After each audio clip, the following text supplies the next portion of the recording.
In today's episode of Point of Connections, I get to sit down with Adam Olson, MBA Director of UW-Stevens Point. Adam is an entrepreneur in his free time and for his career helps others build and develop skills to be successful in the business world. Adam has a unique perspective of being in the entrepreneur world at the same time as being in the world of higher education. While those worlds don't always intersect, Adam does a great job of highlighting when those worlds do connect to make students more successful.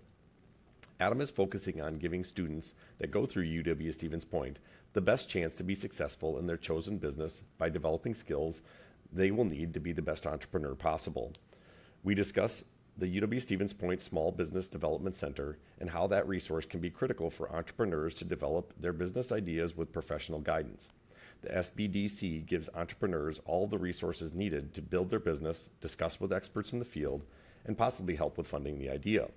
This conversation is from a different perspective, but Adam brings really valuable insights from higher education and your entrepreneurship journey together. As you're thinking about your business, consider how you could make it better with higher education. You may find it makes sense to reach out and see if UW-Stevens Point can help get your business to the next level. I know you'll enjoy the stories and the conversations that we have, so enjoy the show. Hey, welcome back to Point of Connections. I'm your host, Jeremy Castleberg. We're here for episode number 4 with Adam Olson from UW-Stevens Point. I'm really excited to have Adam join the show and give us his perspective from an accredited university. So Adam, thanks for joining. Thanks, Jeremy. It's really a great pleasure to be with you this evening. Excellent. Well, hey, I had the pleasure of kind of going through the MBA program with you at some level, but I would love for you to tell us and tell the listeners about your history before you started working at UW-Stevens Point. What did you do prior, and give us a little background on what Adam did up to this point. Absolutely. Well, it's a dense question for me because my journey does not take a very standard path whatsoever. Good. I've gone in a lot of different directions and done a number of different things over the recent years. So kind of going back, I completed my undergraduate degree here at UWSP. At that time, I studied biochemistry and molecular biology. So I was a very science-minded individual that saw myself originally going into healthcare in some capacity, whether that was pharmacy or medicine. I really didn't have a clear pinpoint on the direction that I wanted to go. So initially out of my undergraduate studies, I did go and work in the clinical space for a few years. So primarily clinical testing in lab environments and in the world of genetics. And I really enjoyed the content and the material. It was certainly right up my alley in terms of strengths. But what I quickly found in that space was that there was something lacking for me. It took me a few years out of my college phase to recognize that I'm very much a people person. I love being around people. I love working with people. And so that stage of my professional life kind of came to a conclusion faster than I thought it would. And it was really on the premise that I just wasn't being fulfilled with the level of interaction that I needed.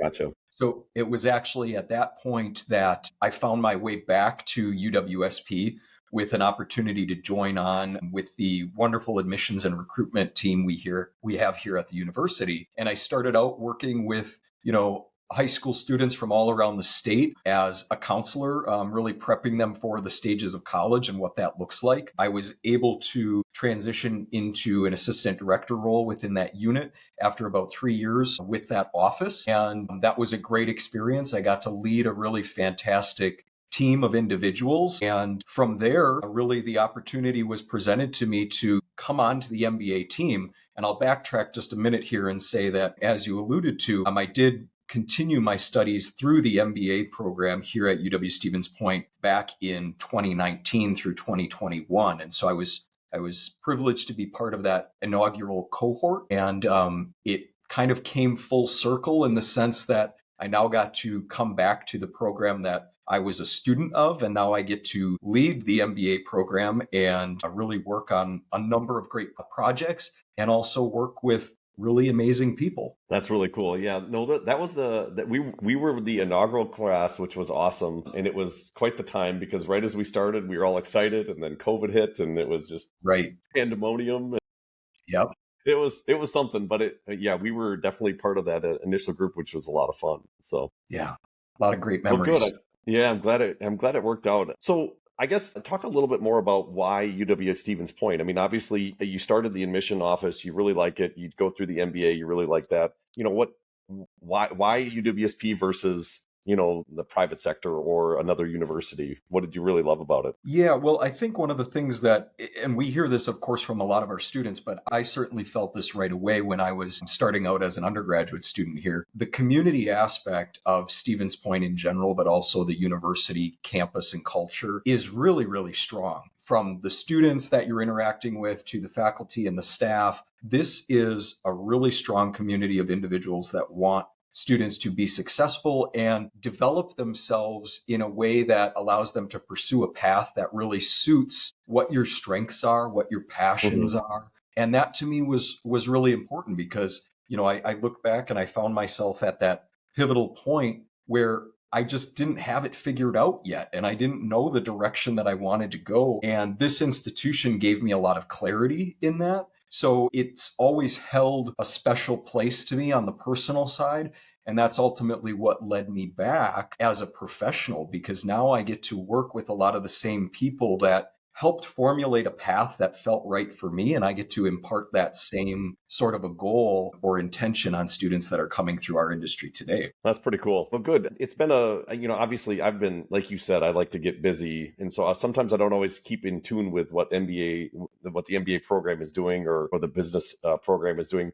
Can you tell me about something that you guys are working on right now that's maybe really exciting, or something that your initiative maybe that you're pushing through that you're really passionate about? Yeah, absolutely. I'd be happy to. There's a number of things we're always doing in terms of programming development or new versions of curriculum that we're adding in the program to make us, very adaptive and innovative as a graduate program.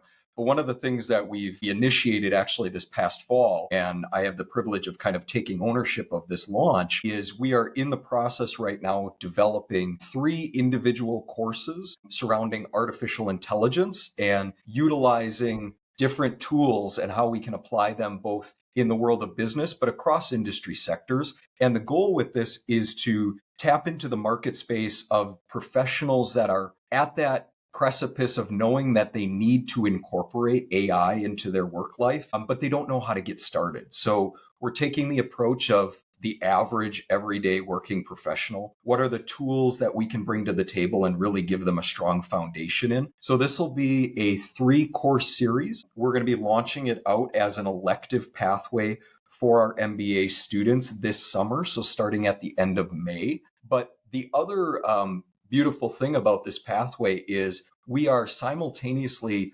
partnering with our Office of Continuing Education to offer this course series as a package for the general community. So this is not it's not just going to be available to our graduate students. We want this to be accessible to the average working professional, regardless of what industry you might be in. If you are looking to explore AI and really get a strong foundation in how to utilize these tools, we want this to be available to you. That's cool. Yeah, that was definitely one of the things I wanted to ask you about. Now, from a teaching perspective, one of the things that we're using it, I'm trying to figure out how to incorporate it into my classes. Now, it makes it difficult because we actually ban it at SPASH. So Sure. the kids can't use it for understandable reasons.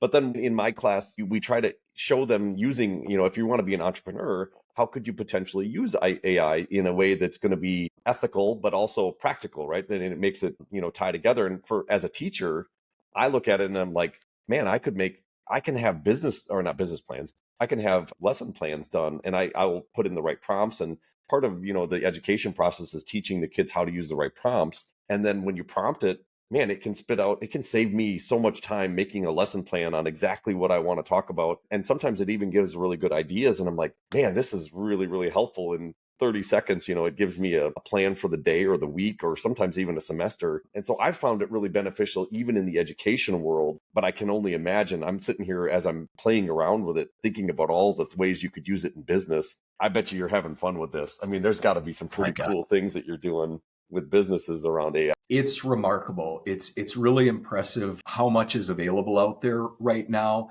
And I think one of the things that we want to be a strong partner in the community as is kind of the curators of content, right? Because there's hundreds of different tools and platforms out there that you can use, but knowing where to start and how to apply, but also how to ethically use these tools is really critical. So you talk about that in the student perspective. We take a little bit of a different approach, obviously, at the university setting, in that Yeah. we recognize that AI is a tool. It's exactly that. It's something to Hmm. help us in the work that we're inevitably going to do. It's not here to replace us. I don't believe personally. This is something just like any other technological advancement that has come across our plate over the last many decades. This is the same thing. And so what it comes down to is we need to not ignore the fact that it's here and it's here to stay and it's only going to grow. So what we want to focus on is training our students on how to properly utilize these tools and to be able to think critically around what is this producing for me? You look at any AI platform and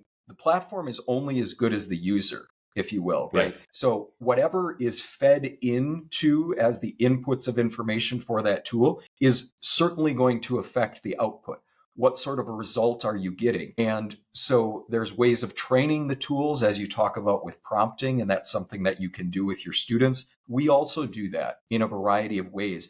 And what makes me most excited about something like this is that we are customizing this training to the industry, right? So we think about individuals that are working in marketing. We think about individuals that are in the financial sector or healthcare or education. And these tools can be utilized for a variety of the things that we do across those industries. So really what it comes down to is how can we identify, isolate, and then really train on those core principles within each industry. Interesting. So you said that starts this summer? It does. So we're going to be rolling them out end of May. We will be offering them on the credit side as 4-week courses. So they are accelerated. They're fully online, so accessible to anyone, anywhere. I myself will be teaching one. The specific course I'll be leading is AI tools for data visualization as well as Oh, decision cool. making. Okay. So we've taken a different approach in each of these courses to try and cater to the skill set that anybody might be wanting to learn more about. Once we have them live again at the end of May, these will also be available kind of as on-demand courses again into the future that the general community can access. Interesting. And you said that they're kind of customizable to whatever industry the person is looking. So I'm just thinking about if an entrepreneur wanted to start a business, they potentially could learn about whatever or take a course that's kind of catered towards their industry. Yeah, that's a really good way of Okay. framing it. So the first course we kind of start out with getting students familiar with a lot of the new platforms and tools that are available on the marketplace today and kind of what industries they cater to. The Hmm. second component would be, again, the area that I'm focusing on is how do we leverage tools to analyze and interpret data metrics, which could arguably be used in virtually any role in any industry. We need data to inform the decisions that we're making. And then the third component essentially is strategic applications. So this is really where we dive deeper and we say, okay, as a financial professional, what sort of tasks are you looking to accomplish and how can AI be a support in that regard? Okay. Very cool. Man, that could be a really exciting class. I will pass that along to some people. I know we're doing some training sessions at Spash around AI. And so it's all the talk right now because we're trying to figure out that, like, exactly what you said. It's a tool. How can we teach them how to use it in an appropriate manner? Because it's not going away and we need to be able to have students use it in an appropriate manner, but still learn about whatever topic they're studying at that. Absolutely. I think that's great. And certainly I as we have more, as this all comes together, I'll share more with you. And Okay. I encourage anybody that might have an interest to always contact me. Okay. So here's my next question, and this kind of leads into this. And this is one of the reasons I really wanted to have you on the show. I thought it would be great for an entrepreneur's perspective is how does UWSP enhance or help an entrepreneur? Because an entrepreneur doesn't always have to go to school to do it. Sometimes it could be advisable, especially if you're getting into a really technical field and obviously when you talk about accounting and business, it's great for an entrepreneur to know that, Mhm. but they can also go to the school of hard knocks. So Right. What would be the reason for, in your perspective, for using UWSP to make yourself a more successful entrepreneur? Yeah, I think that's really a great question. And it's one that's critical right now, especially in the kind of economic landscape that we all find ourselves in. There's oftentimes the debate going on about whether or not higher education is something that I should pursue. Is this a route that makes sense for me, particularly if I want to go into the world of entrepreneurship and start my own thing? I myself, coincidentally, outside of my typical day job, I like to consider myself kind of a grassroots entrepreneur in the sense that about 6 years ago, I got into investment real estate. So I started acquiring properties in the Stevens Point area, and I own and manage rental properties in the area. And that's about as far as I go in terms of the entrepreneur lens. And what I would say to that is, first of all, you don't necessarily need any formal training, as you kind of alluded to. To become an entrepreneur, you can learn these things, these skills, and all of the things that you need to know on your own. You can also learn them by trial and error, right? School of hard knocks. Figuring it out as you go. It's something that at some point in our lives, we all will find ourselves in that situation. And so there's not necessarily a formalized process in doing that. Now, on the flip side to that, one of the things that I will argue, obviously being in education as a professional, I find significant value in the process. When we think about the lifespan of an entrepreneur, we're thinking about somebody that is creative, is motivated, has vision and a goal in mind that they want to accomplish. And these are all rooted in kind of principles of personal development. And a lot of that development, I believe, comes over time. And going through an institution of higher education really gives you that time and that framework to develop those skills. Could I have done what I am doing in terms of entrepreneurship aside from a university education? I think it's certainly possible. However, I think it would have taken me a lot longer to get there. This experience more or less accelerated my timeline for a couple of reasons. One, there are so many nuances to policy and practice and all of the things that we need to do in the business world to keep the world turning that you learn by going through formalized education. So it's that content perspective that's really, really important. The second piece would be the connectedness. So I think about any successful entrepreneur that I know in the area, they are very well connected with the community. And a school like UWSP is, again, very strong at getting students connected with the players in the market and the people that are making things happen, because we can't do anything alone. We can try and we can claim to ourselves that we know best, but at some point we are all going to encounter that sort of roadblock. And the best way to overcome those roadblocks is to leverage the talents and skills that other experts bring to the table. And so that's why I really encourage students to get involved and make the most of their experience here. Just a couple quick things that we do here at UWSP to service entrepreneurs. For example, in our College of Business, we have our Anderson Classroom to Career Center. Now, this is basically a one-stop shop for all of our undergraduate students to have access to mentors, resources, internship pathways, all of those areas of connection that they're going to need. They have access to that right here in our unit. The second thing, as a student in the university, you also have access to what's called our Small Business Development Center, or SBDC. We are very fortunate at UWSP in that we have a regional location or a center right on our campus. And so this center really specializes in connecting students with professional consultants that have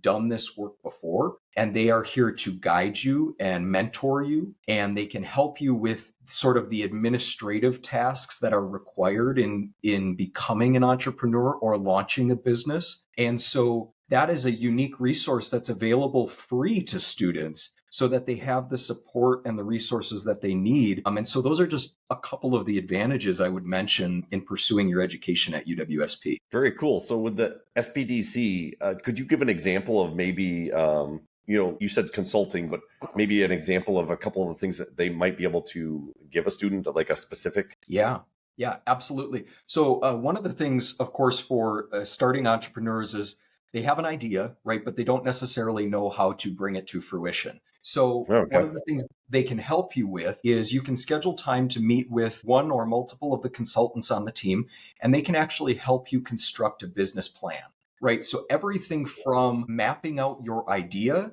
to identifying your audience, your target market. How are you going to be advertising your product or service? Constructing the network, of course, of capital and resources that you're going to need to launch. They can help you with that. They can also assist with the very early stages of constructing your organization. So, for example, if you want to start an LLC, for tax reasons, of course, and for legality. They can help you with the filing process for that.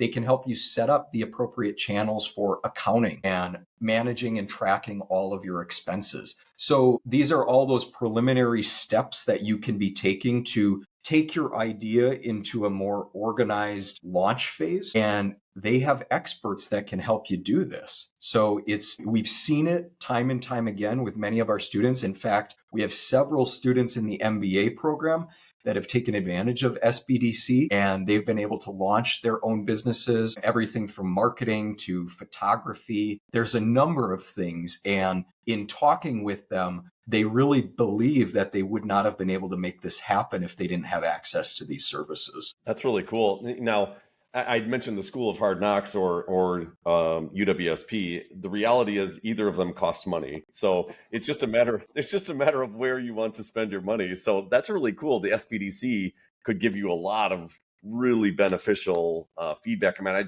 the things you just listed off.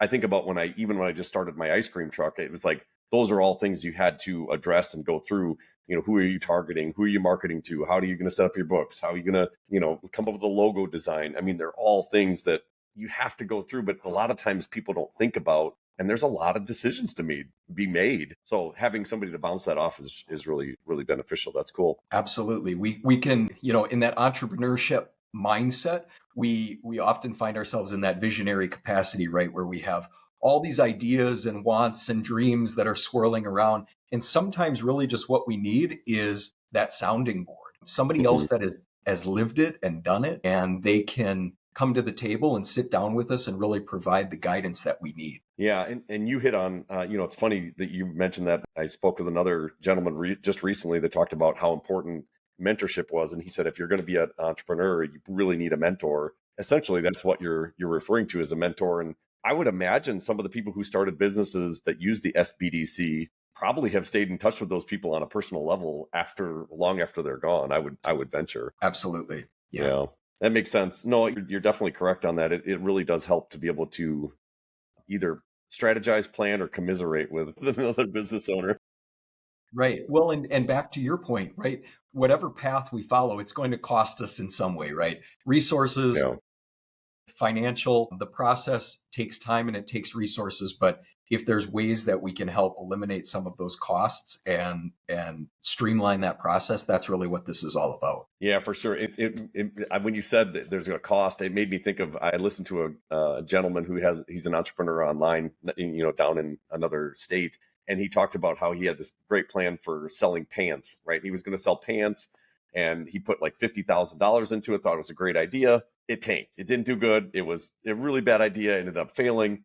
And he's like, you know what? I learned I learned a lot of lessons, but it cost me $50K, right? And so Right. when you think about, the education that a lot of times you're going to go and get, yeah, they're not cheap, right? It's not cheap to go to a school, but the reality is if they can help you maybe avoid some mistakes, it's kind of no different than going out and making a really bad investment and then having to eat it and move on. Oh my gosh, absolutely. That's an excellent point when we think about education at the undergraduate level and then even progressing into our graduate program is that we're helping to train the process of identifying and avoiding those crucial mistakes, right? And those mistakes that can be very costly, that's part of the process of learning. So that's why I really always highly recommend it because again, could I have done what I've done? Potentially, but do I feel like I'm in a much better position, both in terms of confidence in what I'm doing and really just feeling strong about what I'm pursuing and why I'm doing it because of my education? I absolutely do. Cool. Well, obviously you said you're a quasi business owner. I think you're a business owner. If you've got a property management business, you're a business owner because I've done that before, and there's a lot that goes into it. So I guess I'd be curious, as somebody who is an entrepreneur and who works with entrepreneurs, what kind of advice would you give for somebody looking to start their own business? What are some key takeaways that you would relate to them? Yeah, so that's obviously a fantastic question and one that I get all the time from students that are also considering this as a pathway. A couple of points that I would make. One, I would say if you have an idea or you have something that you want to pursue and you've taken the time to do your research, you've evaluated the risks so that you're making, a logical decision and confident in what you're going to do. I would say don't wait. Start now because time inevitably is the most valuable resource we all have. I've run into so many people that have started an initiative and they've been wildly successful. And usually the one thing that they look back on and say is, "Hey, I wish I would have done this sooner. Why did I not jump into this sooner?" Right? Because time waits for nobody. And for all of us, it feels like it goes faster every single day. And so I would say you want to get in this mindset of pushing forward and not getting stagnant. Oftentimes, when we are trying to do something new, we get into this state of sort of paralysis because there's so many decisions to be made and we don't know how to move forward. So then we just don't progress forward at all. And so really the best thing to do is identify what you can achieve and accomplish now, even if it's just small, and start moving that pendulum forward because you'll start to gain momentum in that process. The second thing I would really say is, and I say this to primarily our undergraduate students, don't be afraid to ask questions along the way and make new connections. There are so many content experts out there today that they genuinely want to share their knowledge with students. They want to see them be successful. And a lot of times all it takes is for you to ask to open that door of opportunity. And they can give you so much wisdom and expertise on how to do this or that because they've lived it and they've done it before. I myself am one of those, well, these days I consider it kind of an old school mentality in that I'll give you an example. When I need to do something with money, I need to move money around in accounts or something of that nature. I am one of those people that will physically go to the bank, a building, right? I will walk in and I will meet with and talk with the folks that are working at the institution that I'm going to. There is so much value in that, and it's kind of twofold. One, every time I have a conversation with them, I'm extracting some sort of knowledge or advice out of them based on their industry expertise, but I'm also continuing to build upon the relationship that I have with them. And those relationships really start to span outward and they connect with a variety of other professionals as well. And so often I see our students, of course, the ones that went through all of the hardships of COVID and how that drastically changed their lives. And so many of them are just so scared or apprehensive to take that leap of faith and just put themselves out there to say, "Hi, here's who I am. I know you don't know me, but this is what I'm looking to do. And I would really just love to hear your thoughts or get your advice." And you'd be amazed at how many windows of opportunity that opens when you just take that first step. So I really push our students to always be asking questions and always go out of their way to make new connections in any way that you can. Yeah, and actually, I'd like you to talk about that a little bit. So, in this day and age, one of the things I'm seeing with students is it's much harder to get them to connect in person, right? We're so used to connecting over a device or over a phone. But you're right, networking is such a huge impact. And my last guest actually talked about that was one of the skill sets that he really believes in is networking. So, how do you facilitate that in the business school or the MBA school of building networking into their education? Because let's be real, some of these you may have to actually teach them how to network, whereas it might have come a little easier to some of us 10 years ago or even 5 years ago. Yeah, it's a really great point, Jeremy.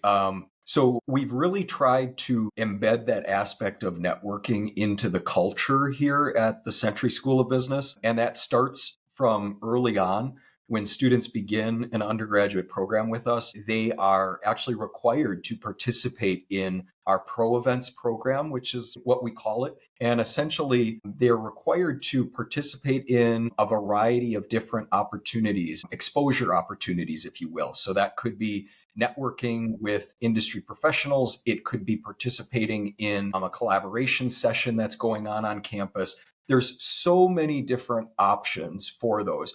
But what it does is it kind of forces students to put themselves in that space where they have to interact with others, both their age, their level, but also others within the community and more seasoned professionals, so that they can really start getting this ingrained in them at an early phase that it then becomes a habit and it's something that they want to pursue more of. We also do it certainly at the graduate level in terms of how we facilitate our coursework in the MBA. A lot of what we strive to do is project oriented, and it's also team-based learning. So any students, as you're well aware of, that go through our program, a lot of the coursework that they're going to encounter is going to require them to be working in a group dynamic. And that really leans back into the fact that we want them to get to know their colleagues on more than just a professional level, also on a personal level. And we want them to be comfortable with initiating that type of communication. So those are a few of the things. No, I like that. I think that's really important. I mean, it's going to serve them so well to have those skills when they go out into the workforce. So no, I like it. Let's see. Hey, I wanted to ask you about this too. Obviously, we touched a little bit on the why entrepreneurship and the university would go together. What's maybe a misconception that people might have about, going and getting your degree that you could maybe speak to, so that if they have that misconception that they're thinking, man, I shouldn't go to college or I shouldn't go get my degree. What's something you would say to that as a misconception? That's a really great question. There are so many out there. I think a couple that come to mind is that you have to follow a set structured path. In the world we live in today, education has become much more fluid and flexible. We do customized pathways for virtually every student that comes through our doors. So if they're concerned about, can I fit this into my schedule? Is it right for my life? That should never be a hesitation, because we've gotten very creative in the way that we can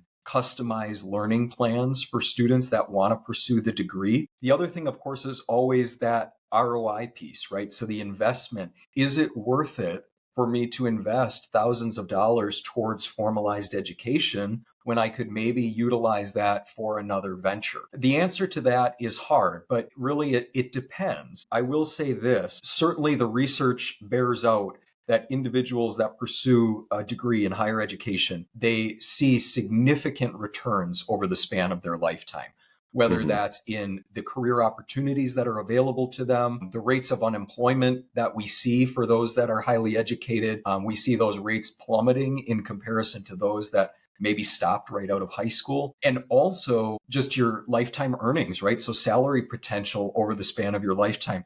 These are all things that are true, and not just, I want to take a step back and say that it's not just in the research. I also say this from kind of the anecdotal perspective that we get to witness this, right? We get to see the individuals that are coming out of our programs and going on and doing really remarkable things. I mean, I think about individuals very recently that have graduated from our MBA program that now find themselves in director level roles just a year or two out from their graduate experience. That is something that the traditional pathway would require them decades of experience to reach. And they've now been able to accelerate that timeline in a way that's just not comparable. And so they're going to be able to reap the benefits of that timeline trajectory over the rest of their professional life. And so we have real success stories. We see it happen all the time. And that's why I really just want everybody that is thinking about what path is right for them,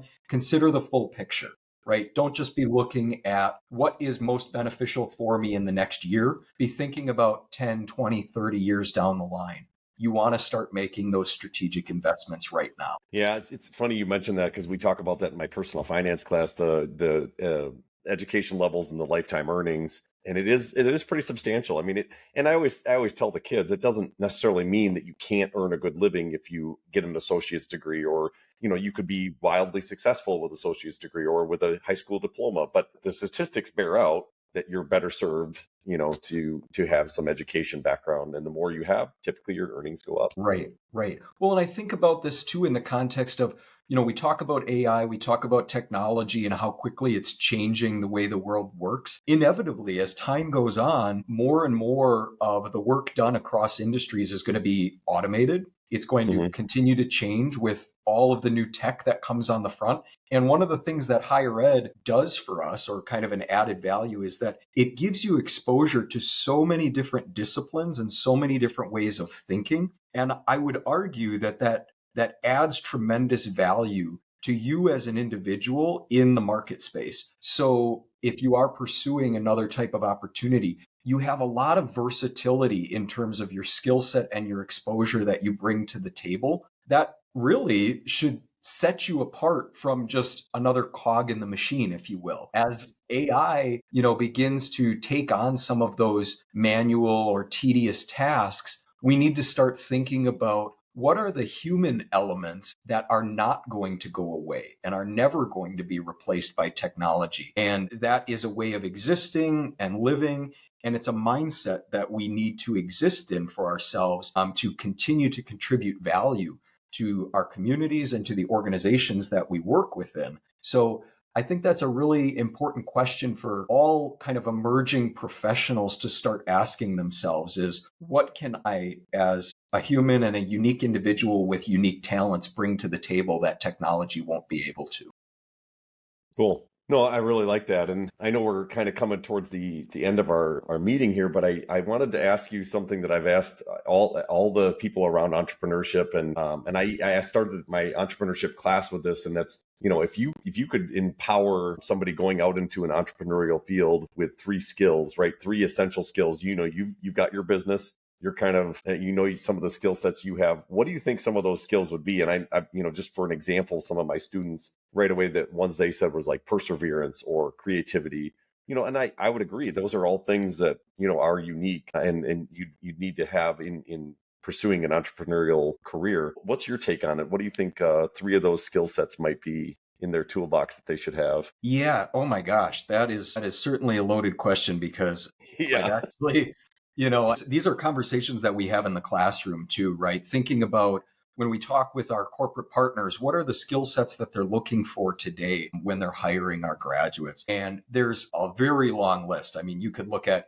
different studies that are showcasing anywhere from 20 to 50 different skills. But I think a lot of it is going to revolve around, again, those people-centered skills. So when we think about how we're communicating, and when I say communicating, I don't necessarily mean can we write, can we conversate, but more so, are we effectively getting across the message that we're trying to articulate? That's Because good. we can say a million things, right? But it doesn't really hold value unless those on the receiving end are interpreting it the way that we wanted them to. So that is an art in communication, and you have to get really strong in that in order to get people on your side and to believe in what you're doing. So I would Yeah. say that's very critical. Certainly time management is something that I would always argue, and this is one that kind of goes off to the wayside sometimes because it doesn't seem like it's one of those heavy hitters at the top. But if you are going to be right, if you're going to be an entrepreneur, you're going to experience hurdles, failure, roadblocks, all the like. And you need to be able to manage your time effectively so that you can overcome these obstacles and that you can put your resources to work for you. It's one of the reasons why I got into real estate to begin with, is I wanted to see my money being put to work for me. And when we think about how volatile the economy is right now, Yeah. I'm always looking for ways that I can diversify, right? We talk about in the investment world, you want to diversify your portfolio. I would advocate that every student, every professional, they need to diversify in terms of their professional endeavors. So you go to school to become X job, right? Or this professional title. That shouldn't be the only thing that you do with your life. You can bring so much more potential to the table, and that will help kind of hedge against any sort of volatility that may come your way, because life is so unpredictable and we want to make sure that we're setting ourselves up for success in whatever way that looks like. So I went on that point, probably more than I should have. But No, it's a good one. the third one I would kind of say that is rapidly becoming more important, I would say, is just the ability to take initiative on things. It's good. You know, so many of the students that we interact with now, and again, I think this does come with some of the shifts that went on during the COVID years, is that there's much more of a step-by-step approach to what we do in the classroom, in that here are the instructions. We're going to do step 1, 2, 3, and that's going to give us X result. Well, in the real world, things don't operate like that, right? There's not always a formula or a recipe or a protocol that you can follow. So sometimes you just have to be willing to take a chance and get started. So that point of initiative, I think, is really crucial for any professional out there, or I would imagine any employer that is looking to hire one of our graduates. They want to know that they're going to come to the table ready to dive in and take action without always being given perfect instruction, if you will. So Yeah. I think that's really important. No, I like that too. And it's funny when you were talking about the communication piece, it made me think of a quote that I've often heard with meetings sometimes that don't go well. And it's that a lot of words were spoken, but not much was said. I got to tell you, I hope that hasn't been the case with me. I tend to go in circles on this stuff. No, not at all. No, it's been really good. So, one of the things that I've really enjoyed is just kind of catching up with you, because when we went through that program together, the MBA, and it was that 1 year. I think you did a 2-year, correct? And I did the 1 year, and it was great. You met so many awesome people, you being one of them, but it was such a whirlwind. And then you look back and you're like, I went back and looked through my transcripts. And I'm like, oh yeah, that's right. I remember that class. We did that and we did this. And it's like all these really cool things that happened, but you are 100% correct in that it's about the connections. And I really hope people can take that away from this. Connections are really important, and you just never know who might be able to assist you and guide you or mentor you in whatever it is that it's next. So